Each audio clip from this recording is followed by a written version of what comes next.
Hey, it's James from JBS. It's tearing one apart and ran into this. You can tell it's like new too. The guy took care of it, never had no water in it. It's got shifting marks and the bigger one up here at the top. But then when you come around here, you spin around.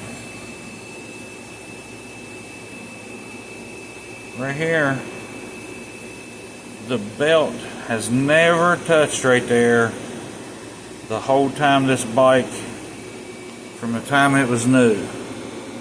And when you hold it up and look at it, you can tell why.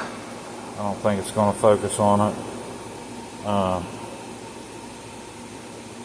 But it's bent pretty good.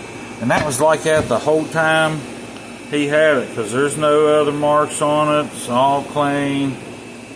But that's a first for me. Check out JBS Performance for all your Kawasaki clutch needs. Thanks for watching.